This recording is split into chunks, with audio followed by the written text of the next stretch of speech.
Well, here I've stumbled across a pretty interesting article on StarTrek.com. And the title of it is Star Trek Communist Hopes Star Trek Can Inspire a Real Revolution.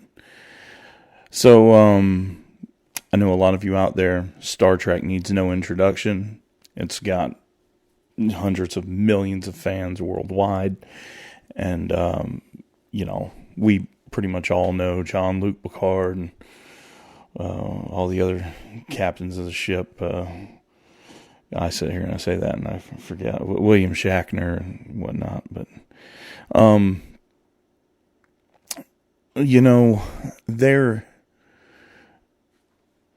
there's a lot to be said here. Star Trek's based off of a futuristic society that, you walk up to basically a 3D printer and print out a turkey sandwich and, you could walk away and I guess your waste products are converted back into the food that you're eating. And, I don't know how many years off we are from that. Maybe if we ever get to that point, maybe communism will work out, but we haven't seen it work out too well here. And, what really surprises me is the fact that this is on StarTrek.com. That's what I'm trying to tell you guys is that communism is, really out in the open. And if you don't believe it, all you have to do is do a quick Twitter search and search for the keyword comrade. And you'll see all the kids, all the cool kids talking about Karl Marx and all these other losers. It says, This starts off the article. The acquisition of wealth is no longer the driving force in our lives. We work to better ourselves and the rest of humanity. Jean-Luc Picard, Star Trek First Contact. All right. Well, maybe that's true for a utopian society. Maybe Star Trek has that utopian society. But I would wager, I would set my argument to if you've watched Star Trek, that you have Jean-Luc Picard and his old entourage of people on the Enterprise. But then you also have people like the Borgs. And the Borgs are that single community. They all think the same. They all do the same. Everything's the same. There is no, argument back and forth. I would wager to say that the Borgs are much closer to the communist ideology, the Communist Worker Party, where everyone's equal and everything's run basically off the hive head. And we see a very much leftist hive mind in these people. I mean, they're shot. They're shot, and they are so pervasive that they're even getting articles out on StarTrek.com.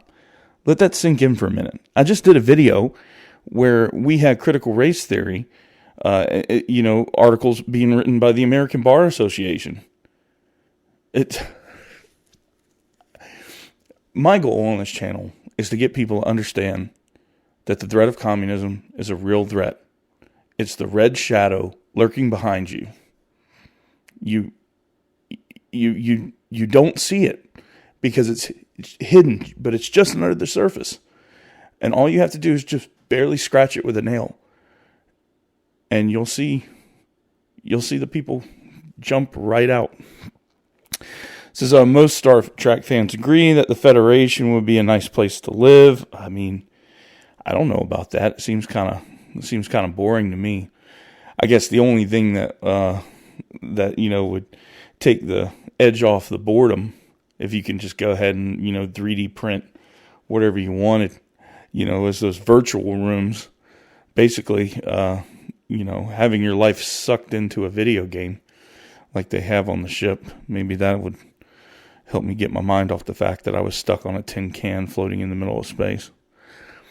It says it's got unlimited food, no wars, friendly holographic medical care on demand, and regular classic music performances on deck 10. And it's great and short, and hope springs eternal amongst Trek faithful that the future represented on screen is a future we will one day achieve. Well, there's still a hierarchy on the ship. Like I said, the Borgs.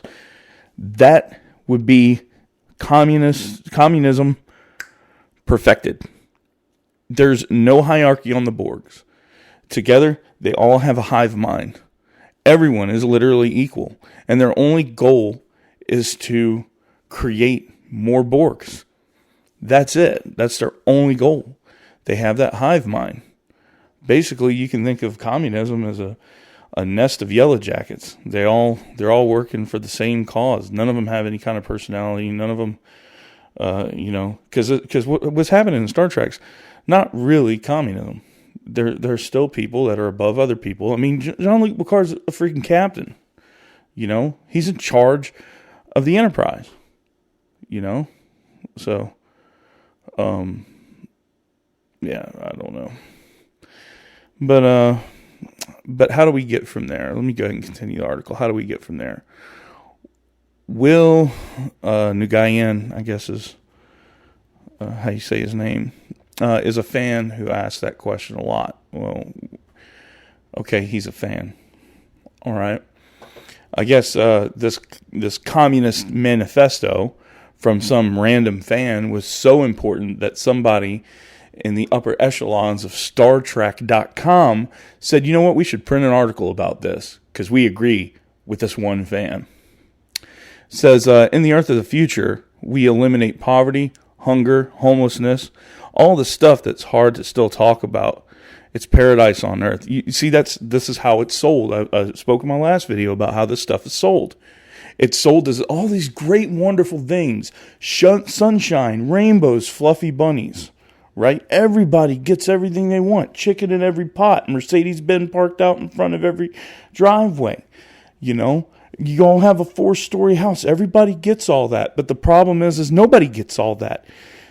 Historically, I mean, one day when I have enough time, we're going to sit there and we're going to go through all the examples because I had an argument with a guy on Twitter once. And, you could tell, and what bothered me so much about this guy is that, his English was impeccable.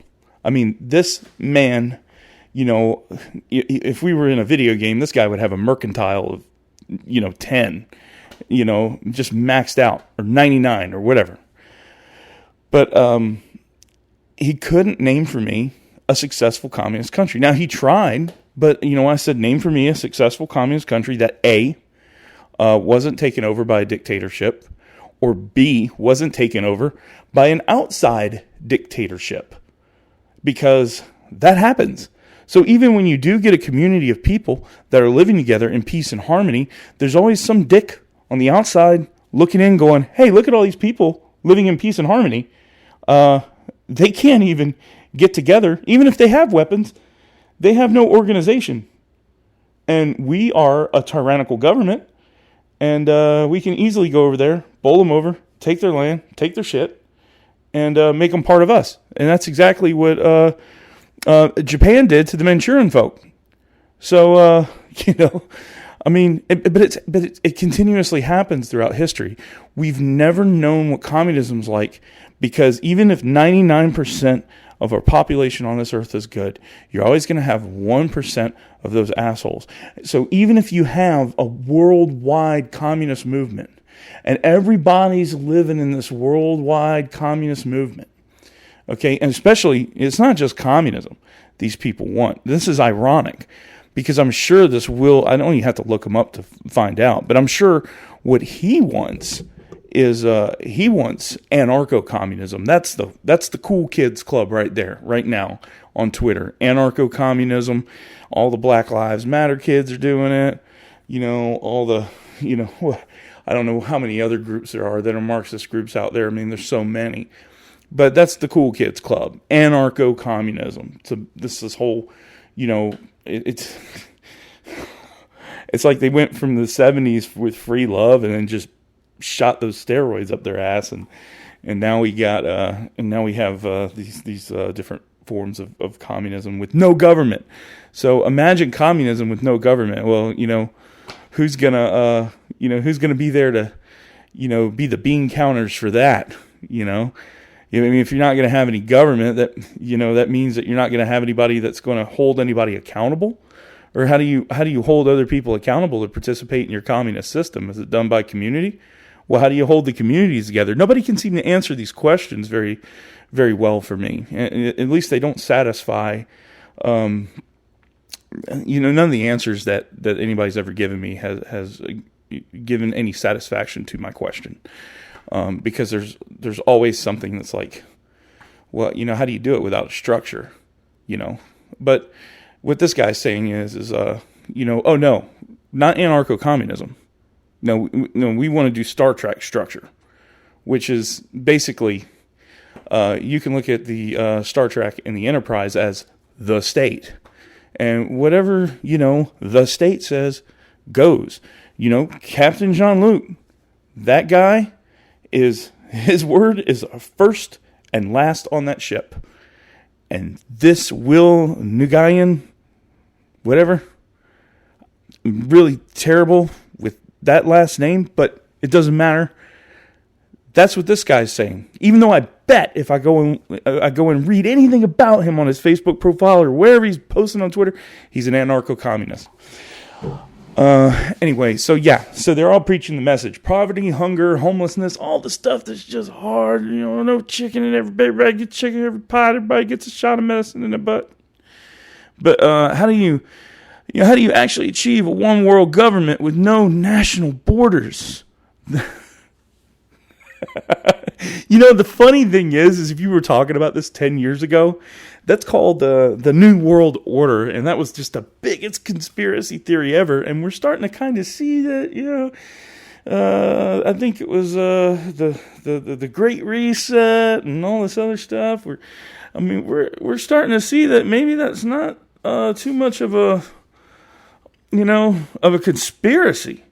And now we have StarTrek.com saying, hey, maybe this guy here, one of our random fans, as far as I know, maybe there's a point, right? Maybe there's a point.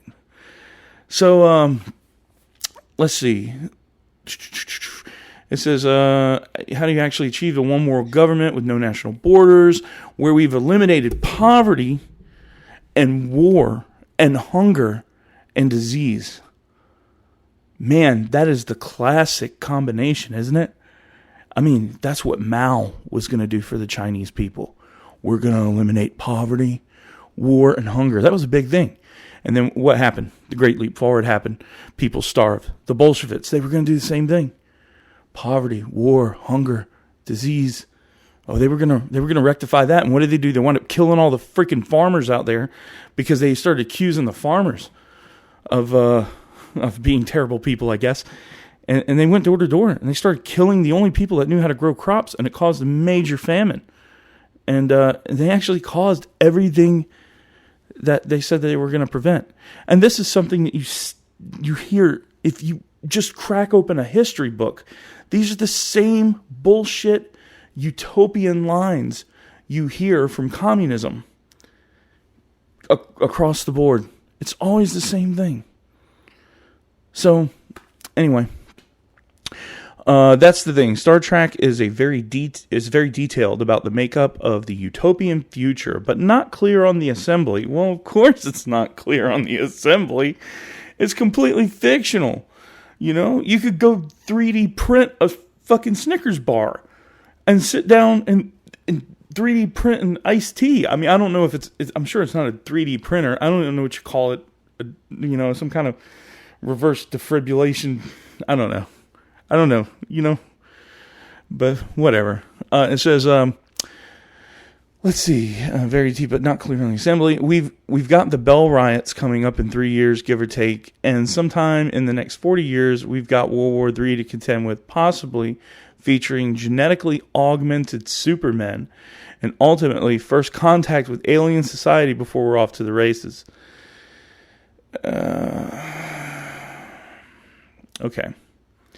My channel is not considered to be an expert on alien life or anything like that, but, I do watch a lot about the universe, and the universe is, oh man, it's real big. It's really, really big. And as a matter of fact, I don't think most people understand just how big our universe is, because we can't even understand it, because we don't even know the full size. We can only make estimates. And then once you get past that, you start getting into multiverse territory, and it's all this other crazy theoretical shit. But what I can tell you is that the very first radio waves on our planet, if you look at how far, and those things travel at near light speed. If you look at how far that radius has expanded on a map of the known universe, it's pretty pathetic. So even the speed of light doesn't really cut it when it comes to traversing the universe. And so this is one thing, Star Trek, they talk about warping space and time, and I'm not sure how much energy you would need to do that, but and I'm also no physicist, but I can imagine that would take such an immense amount of energy that that might be where we reach the limits of the probabilities of us actually being able to do that kind of stuff. So I hate to say things are impossible, but if there's one thing I would say, warping space-time to get somewhere to another place in space-time is that's pretty much stretching that limit of impossibility. I don't think that even if there are alien life forms out there, given how big the universe is, I don't think anybody... Let me break it down to you this way. Andromeda is supposed to hit the Milky Way galaxy in, 13 billion years or something like that? I don't know. Correct me if I'm wrong in the comments. But they estimate that under all the computer simulations, that not one piece of matter is going to hit another piece of matter. And we're talking about billions and billions and billions of stars and planets and things like that, and they're not gonna hit. They're not gonna hit. And even in the simulation, our solar system winds up still kind of being okay in most of them. So it's a big area out there. And as far as genetically augmented supermen, who knows? We're not going to do that in America.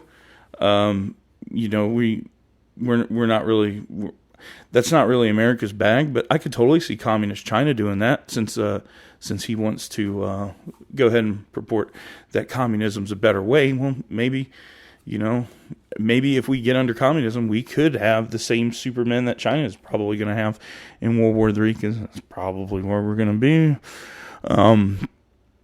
Let's see, we're off to the races. We've got the pieces, but no way of fitting them together, like an IKEA dresser without an instruction manual. I love that. How come all these communist people like IKEA? I'm trying to figure out, is it because the furniture's cheap, or is it because it has such a simple and plain look? I've bought from IKEA, and to me it just kind of, I don't know how to explain it. It looks like the furniture. How do you explain IKEA furniture? It's like if an elevator could have, a couch and a coffee table. That's IKEA. Yeah, that's what I got. It says, well, Mr. Will here thinks he has the answer. Communism. I love that. I don't want to talk about as what appears to be his obvious Asian descent, but is he Japanese or is he Chinese? Because to me that would make a little bit of a big difference. It could be one of those 45,000 communist spies that are infiltrating America right now. Who knows? In conclusion, he says, only through a socialist revolution to overthrow capitalism, going to be the next stage of human development, can you actually do that? Yeah, it's been done, and sadly, it's been done to the detriment of the population of the people that were affected by it. And we all have been through this, I love the leftist excuses. Well, that's not real socialism, especially if you look at the like the Nazis, the Socialist Party, the Nazi Socialist Party. I mean, they were socialist, and and when you tell leftists that, they flip out. But in practice, yes, they were very much socialist. They had the infrastructure, a socialist infrastructure. People got health care in Nazi Germany if you were a citizen. The state had a lot of regulatory authority over a lot of businesses. I mean, even companies today, like, we don't realize just how much regulatory authority that Nazi Germany had over these companies, like Volkswagen, and especially like something like ZF transmissions. These are people that are putting transmissions now in Dodge Rams and stuff like that, and they're trying to move toward BMW and stuff here in the States, over in the state of South Carolina. So but these people originated building transmissions for World War II tanks for Nazi Germany, because they were commissioned by the government to do so. So yes, the Nazis were in fact socialists. Whether they were leftists or on the right, you can leave that up for debate and argument. I think that didn't matter in the way that it really doesn't, because in my opinion there wasn't much difference between Adolf Hitler if he was on the right as there was any difference in Stalin, who was obviously on the left. So there's that.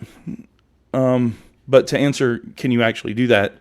My answer is going to be a resounding no, and I think anybody with any freaking common sense would have to say the same thing.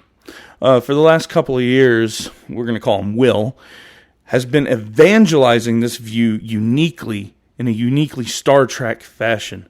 Now, I like that word evangelizing, because what communists like to do is they like to tear down religion. That's a big thing. The Soviets were doing that in their subversion tactics in the 80s. And a gentleman named Yuri Bezmenov, if you haven't had a chance to look him up on YouTube, you should. He goes into great detail how religion is the enemy of the Communist Party. And I'm actually going to post a video on the importance of religion here soon. Regardless of what you believe, whether you're an atheist or a Buddhist or a Muslim or whatever, it doesn't matter. The point is that the communist way, they have to go through and they have to tear down the structure of religion, because you really can't have a communist society and have religion, because it doesn't work. Because it's the Communist Party has to take the seat of the throne in your heart, in your mind, and it's a very pervasive ideology. It says here, calling himself the Star Trek communist, William dons costumes from multiple eras of the Star Trek, ranging from Monster Maroon to the TS movie, the bright colors, sharp edges of the lower decks, posting frequently on Star Trek fan pages and Facebook groups. His preferred pose is toasting the camera with a blue beverage that's probably not Romulan ale, facing into the camera like Benjamin Sisko in a classic Deep Space Nine episode. Okay, this is all like just journalistic gibberish. The effect was immediate, and a lot of people got mad. Yeah. Workers of the world, unite. You have nothing to lose but your chains. Karl Marx and Rom. Okay, so that's weird. Did he say that, or is that just something that the person that's writing this article just decided to interject? Which would mean that, let's face it, the person putting this article online here is at the bare minimum a communist sympathizer, and writing about some random fan who wants communism, who appears to be Chinese. Suspicious. That's suspicious to me.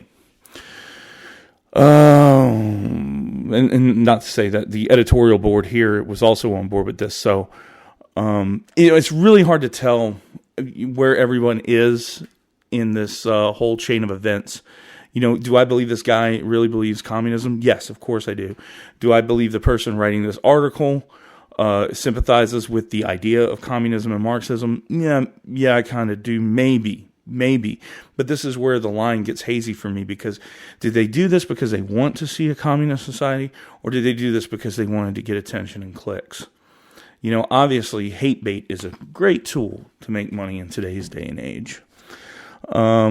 Let's see. I think my Star Trek journey well enough. You saw my generation, pun intended. I was a next generation baby. I grew up on syndication. This is all about all about his personal life. I don't care to read all this. It's not my fault your species decided to abandon currency-based economics in favor of philosophy and self-enhancement. Nog. Okay, well. Let's see. My generation, now here's the meat of the story. My generation, the millennial generation, were affected by the crisis that is capitalism. I really hate when people say that, because communism never brought what capitalism has brought. And I know that the communists out there are going to say, that's just what you all say, but you never gave communism a chance, whatever. The point is we all, all of you viewers here that are listening, chances are you live in a home. If you don't live in a home, you live in an apartment. And in an apartment, you have 4 walls, and you keep out of the rain. And you probably, if you're watching this on YouTube, you don't have a dirt floor. And maybe your bed is a queen-size bed. Maybe you have a box spring mattress. Or maybe you have one of those really nice mattresses that have those independent springs with the pillow top. Or maybe you have one of those like space futuristic memory foam mattresses. And when you wake up in the morning, or before you go to bed at night, you go to turn on your shower, and your shower is hot, bubbling, and just ready to accept you in its warm embrace. Do you not realize that if you just rewind the clock 500 years, if that, how many people didn't have that? I mean, only the richest of the rich had those luxuries. And hot showers, mind you, that was a luxury probably for even the rich. It would be more of a hot bath, I'm sure. But, I mean, this would be the equivalent of living like a king if we lived 500 years ago. There is no shortage of food. I live in America. I don't know where all my viewers live, but I can tell you right now, in America, we don't have a shortage of food. We have an obesity problem. We have people eating themselves into the grave. Okay? And, my food has so much or my refrigerator has so much food that sometimes I have to throw stuff away. And the thing is we don't have anything to compare struggles to. So we just say that, our student debt, that's the struggle. I can't make it on my own with this job, that's the struggle. Or I have to live with roommates and not have my own place, and that's the struggle. Well, generations have done that to themselves. And how you did that to yourselves, was, first of all, allowing the government to step in and fund schools. You should have never done that. The school system needs to work with the money that's in our pockets. I can go on a rant about that all day. But, I mean, he's talking about multiple jobs, 3 or 4 side hustles, quote unquote. A gig job is the best that capitalism can do. That's not true. That is not true. If you go out there and you do apply yourself, and you don't do something foolish, like think that you can go out and I don't know, get a master's degree or a doctorate in gender studies, and go out and nail that $100,000 a year job, you're gonna fail if you're gonna try to do something stupid like that. But if you go out there and you get your degree in engineering, and you might get a master's or something like that, you might get out of school, and you're probably only going to make like $40,000 for a few years. But eventually, as you get older, people pay you more money. and I realized that too. When I was young, I used to think the same thing. I'm never going to get out of this. I'm always going to get paid this much money. But then I realized, wait a minute, I got to select the right opportunities. What's paying really well right now? I tell you what, man, hang up that hat, go put up the video game controller, go out to the union halls, hit the elevator technicians, and go see if you can become an elevator technician. I guarantee you, within about 15 years, you'll be making over $100,000 a year. And that's in the South. Okay? In the North, they probably make even more. So, I don't want to hear this nonsense, because I've seen a lot of people without college degrees. And that includes myself, that can easily pull in, high figure salaries. So I don't want to hear about this nonsense. If you're swimming in debt, that's your problem. You didn't get the right degree, or, if you're swimming in debt, you haven't given yourself enough time to age to correct that. That's going to happen. I mean, doctors, that is like one of the things that drives them. Doctors spend so many years paying off their debts, so many years paying off their school debts. They go to school for so long. And I think that it finally starts becoming profitable to be a doctor something like 15 years after you even start your practice. That's when you really start to make your money. You have to dedicate your life to your own success. And that comes with pain, struggling, and suffering. And as far as I'm concerned, one of the main problems that we have as a species right now is nothing is out there eating us. And I mean that with sincerity. Because if we had 25-foot tall chickens with razor-sharp teeth hunting each one of us down, the last thing we'd be writing articles about is school debt, communism, and Star Trek. Let's see. It says, so I think I became radicalized just by my experience, just like millions of other people. Well, what he's saying is capitalism can't provide the jobs and all that. But it looks to me like it's providing him with his cosplay, Star Trek uniform. Looks like he's got a nice little blue mug there. I don't know what he's got going on in the background, but I'm assuming that maybe that's his green screen that he kind of put that background in on. So he's probably got a computer. He's probably doing a lot better than some people in other countries. And oh, look, he's on Face app. Wait. Maybe that's the app doing that. I don't know.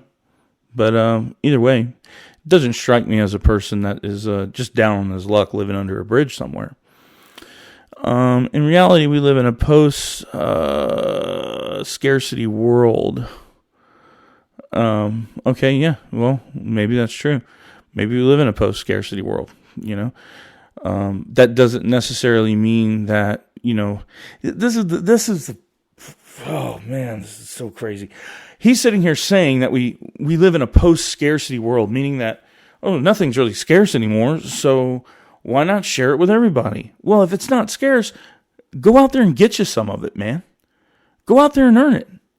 What do you need? If we don't have a scarcity issue, get up, put your fucking underwear on, go out there, put your pants on, put your boots on, go out there and get it, brother.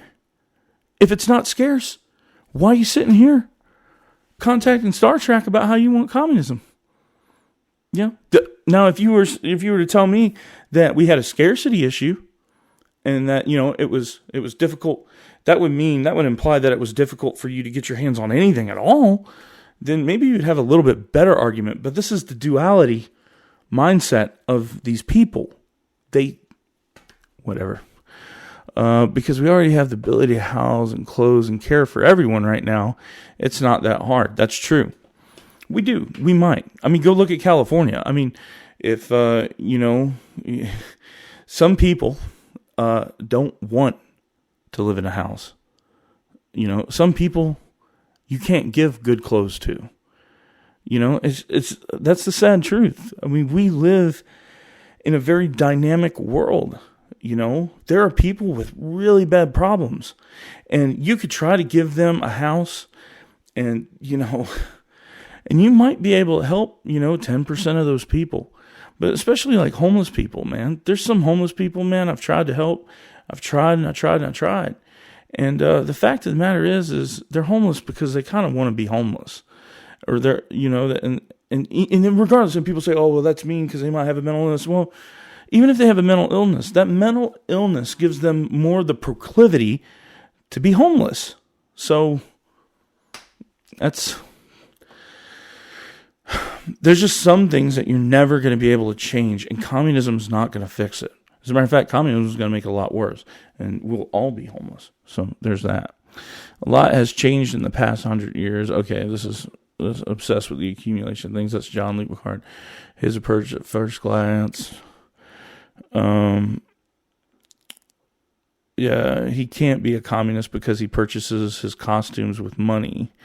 Even one notable post says, forehead is too big. And yes, it's a right fabled memeing ability, he responded. So it appears to me that he does have quite a bit of costumes and stuff like that. And I actually think I touched on that too. It's like, but I didn't touch on that to say he wasn't a communist. I touched on that to say that this guy is talking about, discrepancies in living in capitalism, but he's able to afford all these different communist outfits. And this goes back to misconceptions about communism. Let me tell you something about misconceptions about communism. The people that are supporting it have the biggest misconceptions.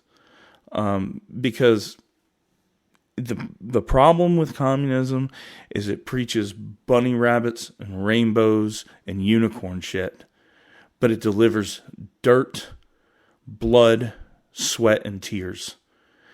And that's the big problem with it. And it's been like that throughout history. And there's no magic way of turning that around.